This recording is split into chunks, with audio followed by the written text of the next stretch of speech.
Hello friends, welcome back again. In today's video, we'll talk about intelligence. Usually I start by answering the question what, but in today's video, we'll first bring a situation, then try to understand the situation, then further jump into understanding what intelligence is all about.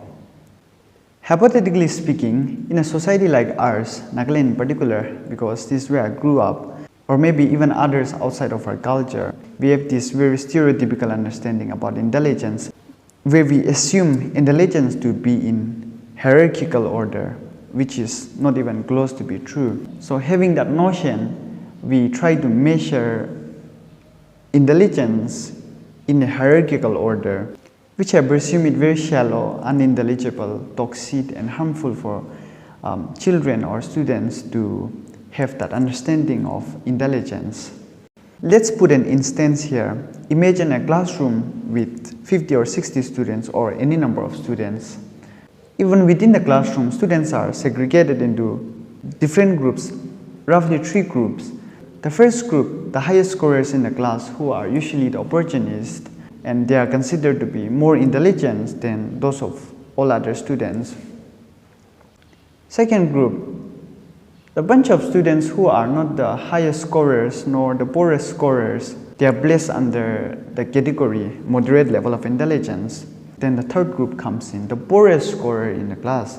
So this is how we are categorizing the intelligence, which is not even close to be true. And this is not how we measure intelligence.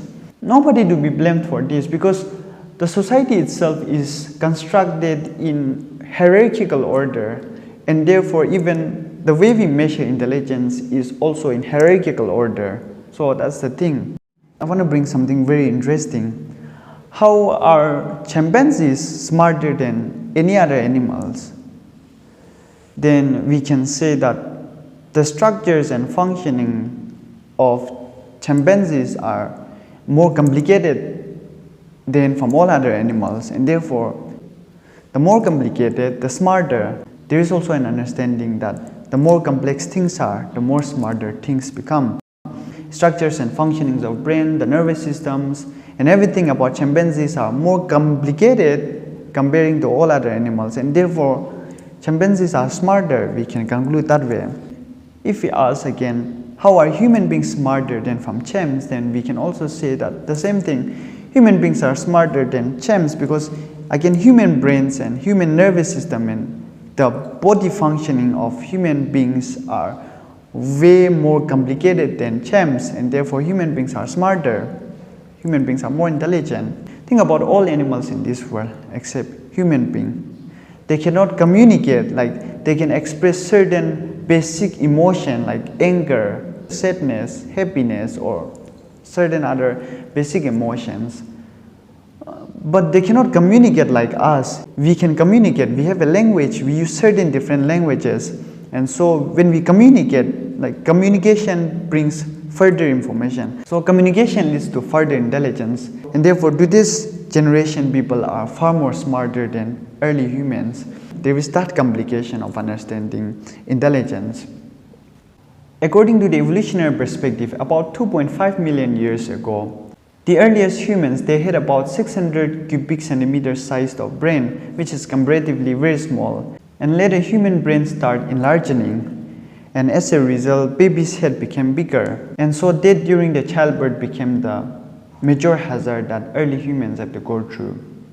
So this gives a small understanding that as human brains started to evolve, so there was a positive effect on intelligence. In the year 1888, Francis Galton came up with the idea that there is a positive relationship between the size of the head and intelligence. So the bigger the size of your head is, so the smarter and more intelligent you are. And so intelligence was measured with the size of the head. When we think about it now, this theory is completely unintelligible.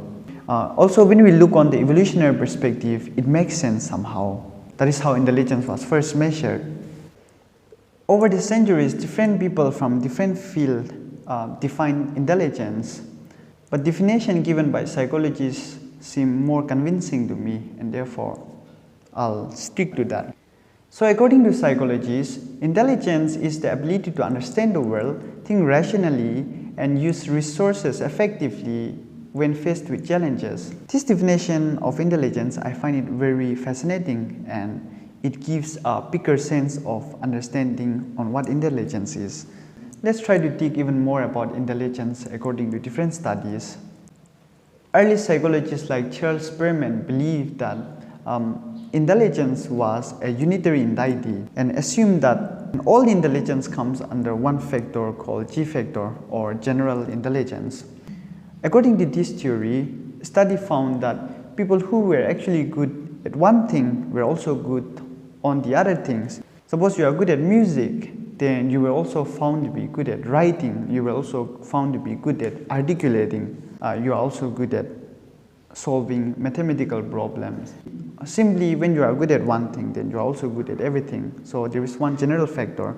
So everything comes under one factor called general intelligence, or G factor. So that was a thing. There are also another studies that claims that there are two types of intelligence, that is fluid intelligence and crystallized intelligence. Fluid intelligence is basically the ability to think abstractly, ability to reason, ability to identify patterns, then recognizing relationship between different concepts. That was the idea of fluid intelligence. Then comes another intelligence called crystallized intelligence. Crystallized intelligence is something to do with something very empirical. Crystallized intelligence is the accumulation of information and knowledge through experience and education. So it is quite empirical. So it has to do with your long-term memory, the information that you have stored in your brain, the experience that you have. With that experience, you can solve things, you can solve problems. So that is crystallized intelligence. Then later comes Gardner's multiple intelligence. So Gardner's understanding about intelligence is very much different from all other traditional understanding about intelligence. So according to Gardner, there are basically 8 types of intelligence, and also expected to have more type of intelligence like existential and all other intelligence that we can think about it. As for Gardner's, there are basically 8 types of intelligence. They are musical, visual spatial, linguistic, logical mathematical, bodily kinesthetic, interpersonal, intrapersonal, naturalistic. So these are the different types of intelligence according to Gardner. Some are really good at music, right? They can easily learn music. They are really well versed when it comes to music. Some are very good at communicating with people. They can articulate. They can express their thoughts and feelings through words. Some are very good at understanding themselves. So interpersonal relationship, intrapersonal relationship, understanding self, understanding others. There is also another type of intelligence called practical intelligence. Sometimes we might wonder why some seem to be really intelligent but less successful. Some are college dropouts, some are high school dropouts, some stop studying, then how can they become very successful? Some are very good at business planning. So all these are also a type of intelligence, Not necessarily only the educated ones should be intelligent, not necessarily only the younger generation should be intelligent, no. Regardless of your age, regardless of your standard, regardless of your status, regardless of how much marks do you score, regardless of anything, you can be intelligent. Suppose you read 600 pages book, then not necessarily you have to know everything about that book, but what you learn from that book, how do you multiply it? How do you execute what you have learned? That's what matters. Okay, that's how we improve our intelligence. Our intelligence is not restricted by anything. You can be very much intelligent than you are right now, or we are right now. So how do we measure IQ? IQ is basically measured this way. Your mental age is divided by your chronological age, which is your physical age. The score you get there is multiplied with 100. So whatever you get there is your IQ level. So how do we higher up our IQ? We want to really increase our IQ. We want to really expand our IQ. We have to think beyond our level. We have to think beyond our standard. We have to think beyond. We should not restrict and limit our learning. Suppose I'm from the field of psychology. It is not necessary that I have to stop learning about religion. not necessary that I have to stop learning about history. It is not necessary that I have to stop exploring other fields. The higher we know, the higher IQ we have. That's why I take time sometimes, talk to teachers, sometimes take times, read some really difficult books, take heart, sit with people who can really explain things, from whom you can really learn. So that's how we expand our IQ, that's how we expand our understanding. Lastly, and the most importantly, beside all intelligence that we can think about it, I trust Proverbs chapter 9 verse 10, the fear of the Lord is the beginning of wisdom and knowledge. The fear of the Lord is not just being scared and terrified by the glory of God. That is not fear here means. The fear here means when you fear God, you would do things that can improve your life. You would do things that would not make God unhappy. You would do things that would make God proud of you. You would do things which will be beneficial for yourself. You will do things that will benefit society. With the word fear of the Lord comes with different kinds of responsibilities that we have to take.